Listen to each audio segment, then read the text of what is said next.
खरी नजर 7 भारत न्यूज के साथ। संभल केस में क्या होगी पीएम मोदी की एंट्री? जिस कानून की दुहाई दे रहा विपक्ष, उसका भी सच बाहर आया। सर्वे में मंदिर के साक्ष्य, वर्शिप एक्ट की भी बात, बाबरनामा में जो लिखा वही सर्वे की रिपोर्ट कैसे मैच हो गई? हाई कोर्ट से बर्क को बड़ा झटका, यानी जेल जाना तय। संभल में आगे क्या होगा, सुनिए पूरी इनसाइड स्टोरी। अब संभल से पत्थरबाजों की रौनक खत्म हो रही है। सर्वे की रिपोर्ट तैयार है, अब पूरी कहानी भी बाहर आ गई। हम आपको अगले 3 मिनट में कुछ नई जानकारी देने वाले। सुनिए अब आगे संभल में क्या होगा। सूत्रों के हवाले से जो खबरें आ रही है वो शाही मस्जिद के लिए मुश्किलें बढ़ाती नजर आ रही। इस रिपोर्ट में मस्जिद के अंदर सनातन में पूज्य 2 वट वृक्ष, फूलों और पत्तियों की नक्काशी की गई। एक कुआं मिलने की बात आ रही है। मस्जिद में कई जगहों पे गुम्बदों पे सीमेंट और प्लास्टर चढ़ाकर पुराने निर्माण पे नया कलेवर देकर उसके स्वरूप को बदलने की आशंका भी जताई जा रही है। मस्जिद में एक जगह बड़ी सी जंजीर का भी उल्लेख किया गया है, जैसे मंदिरों में बड़े घंटों को बांधकर लटकाने में प्रयोग होता है। इतिहासकार और पुराणों के साथ बाबरनामा में जो लिखा गया है, क्या उसे कोई नजरअंदाज कर सकता है? हरिहर मंदिर को तोड़ने का जिक्र मुगल आक्रांता बाबर ने अपनी आत्मकथा बाबरनामा में भी किया है। क्या इस साक्ष्य को झुटलाया जा सकता है? हालांकि इस किताब के पेज नंबर 687 में मंदिर तोड़ने के आदेश का जिक्र तो अधुना मस्जिद के शिलालेख में भी वर्णित है, पर मंदिर के नाम का जिक्र नहीं। स्कंद पुराण में वर्णित कल्कि अवतार के इसी स्थल पे प्रादुर्भाव को चाहे झुटला दिया जाए, पर क्या आईना ए अकबरी और बाबरनामा में संभल के मंदिरों को ध्वस्त करने का वर्णन है, इसे भी झुटलाया जा सकेगा? संभल के पूरे मामले और सर्वे के आदेश के बाद से रिपोर्ट पेश करने तक की घटना में कई सियासी जरूरतें भी दिखाई देती है। सबसे पहले तो ये क्षेत्र एएसआई संरक्षित है।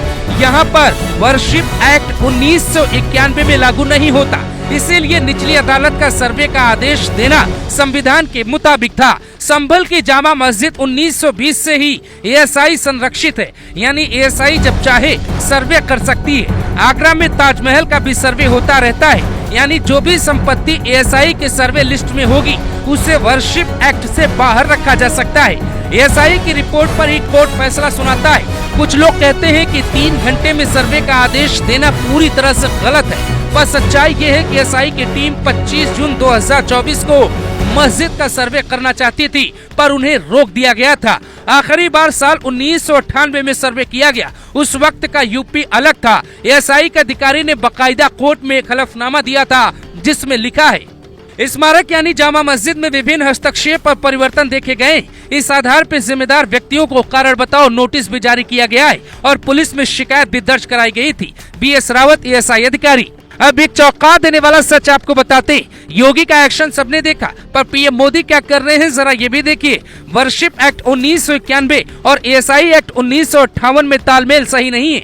यानी वर्शिप एक्ट कहता है कि यहाँ सर्वे नहीं हो सकता, लेकिन उसके पहले से बना एएसआई एक्ट कहता है एएसआई समय समय पर ऐसी मस्जिद या मंदिरों का सर्वे कर सकता है जो उसके अधिकार क्षेत्र में आती है। कोर्ट में कई बार वर्शिप एक्ट को चैलेंज किया गया। कोर्ट ने केंद्र सरकार से पूछा कि आप अपना पक्ष रखिए, पर कोर्ट में मोदी सरकार हर बार समय मांगती रही, जबकि वर्शिप एक्ट को खत्म करने की तैयारी होनी चाहिए, क्योंकि अगर बाबर ने देश का नक्शा बदला, औरंगजेब ने मंदिर तुड़वाए, तो वर्शिप एक्ट बनाकर क्या तय कर सकते हैं कि हिंदुस्तान का सच यही है।